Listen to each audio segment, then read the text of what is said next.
I'm Adele from The Upcoming. It's really lovely to speak to you and meet you today. What can people kind of expect when they watch this? Well, I've seen it once, and I was like, "Is this what I'm doing?" Like, wow, the freediving looks really beautiful. Like, no, it was such an immersive way of showing the movie. Like, I think the way it starts out, like that 4-minute dive, that really tells it all. What freediving is. I think it gives a really good, and also it really got the facts right about freediving for once, which often isn't. Yeah. So I think it really shows also a big love for the sea, for the ocean, and on a human level, like that people go the extra mile for someone, which is very beautiful, I think. And I know you've worked on the film Swimmers and The Command, both of which I've seen, and they sort of push the boundaries with water, sort of as a character. So can you tell us a bit about what you do and your connection to this kind of tragic but beautiful story? So back in the days, like 12 years ago, I was trained by Steve. So I met Steve in Egypt. So he trained me as a scuba diver first, and then as a free diver. So we started hanging out and training together. I became a free diver and a competitive free diver. I broke the Belgian national records because I was training for that. And then I kind of gave up. After that, I retired from competitive freediving. I moved back to Belgium, and I became actually a safety diver on film sets.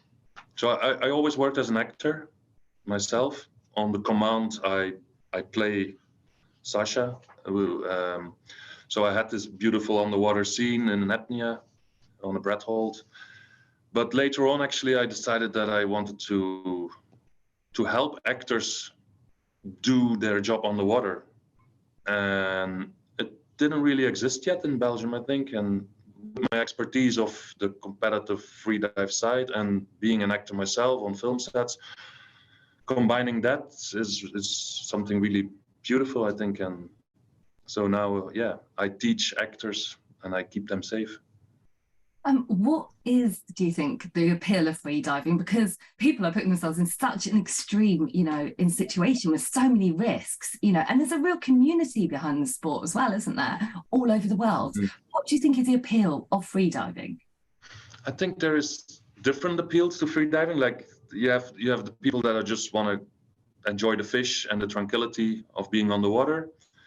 Then, of course, you have the competitive side. That's people like more sportive, and they love a challenge, and they love to push themselves and look for limits in themselves, probably. And then you have the spearfishing people. That's chasing fish and shooting fish.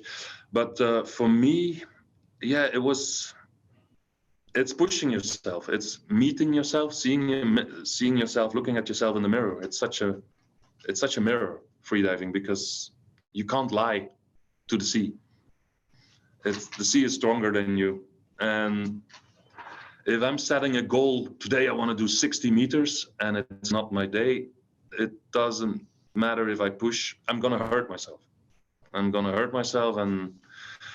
I'm going to regret it. And people around you that are your safeties that day, they're not going to be happy because you put yourself in danger and them. So your friends and your buddies, they are very important, and they are your partners. You communicate very clearly what your goal is that day, and they're not afraid to tell you, are you sure? Like, we know each other, so we dive daily together, and you start to know their behaviors and what feels right and what doesn't, I think. Steve was excellent in that. He knew always where to watch and what to observe, and okay, we should take care of this because this guy might or that. He was excellent in that, and it's because you dive together often, and it is such a close community. You're basically each other's lifeline. And I think there's a misconception about the sport being the most dangerous sport in the world. I don't think that is true. That's for a fact. It's not, because we minimize all the risks by never diving alone, always being attached to with a lanyard to the line that we go down on. There's always one or two safety divers meeting you when you come up from a depth. So we really try to minimize the risks.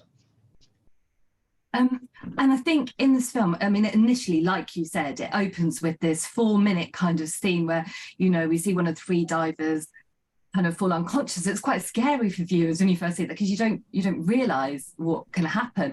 What are some of the effects on the body that, you know, that can happen when you're doing free diving? What makes it so dangerous? Well, obviously, when you black out on land, it's fine because you just come by. But when you black out in the water or on the water, you drown, because if that's why we never dive alone. If you black out, there's always someone to bring you up.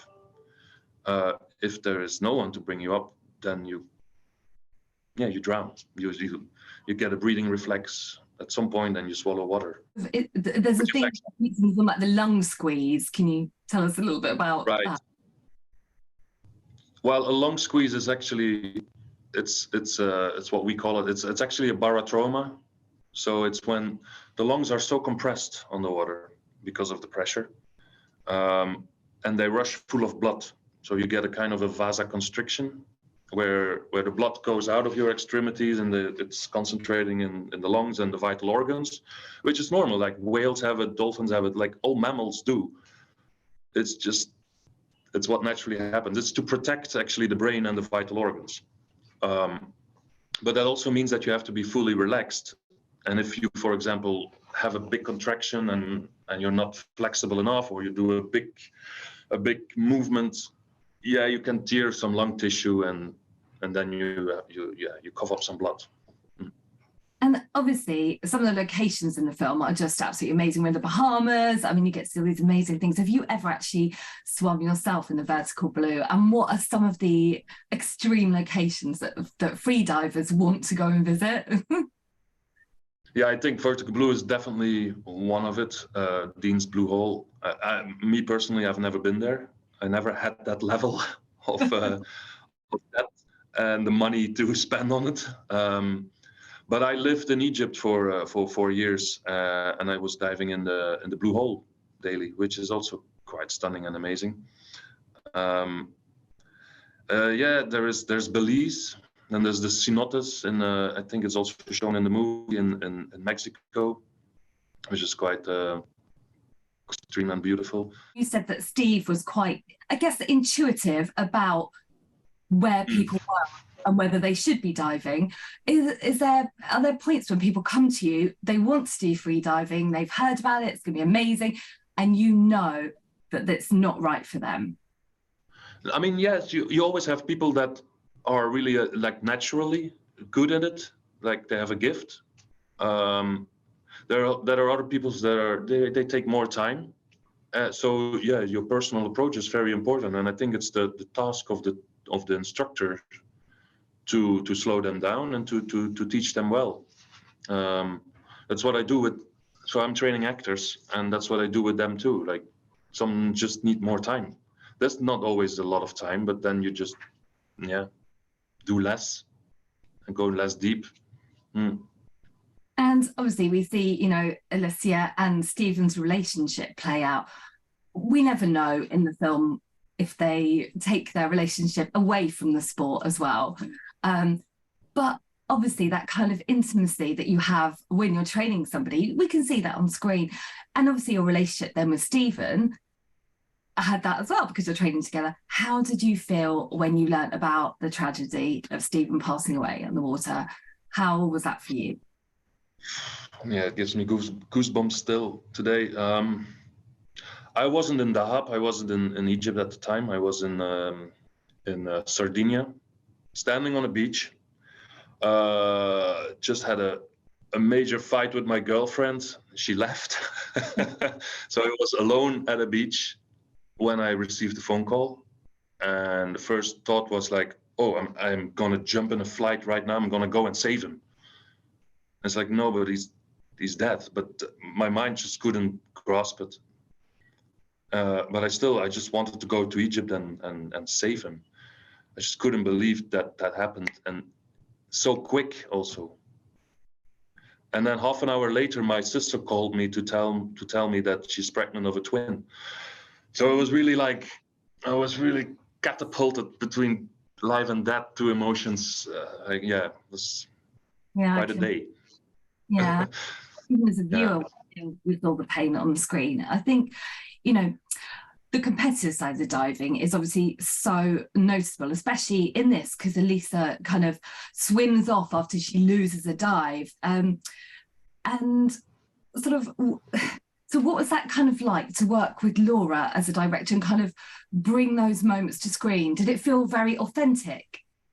Very amazing. Like, for someone that didn't know anything about freediving before, I think it's amazing what the job that she did is amazing. Yeah.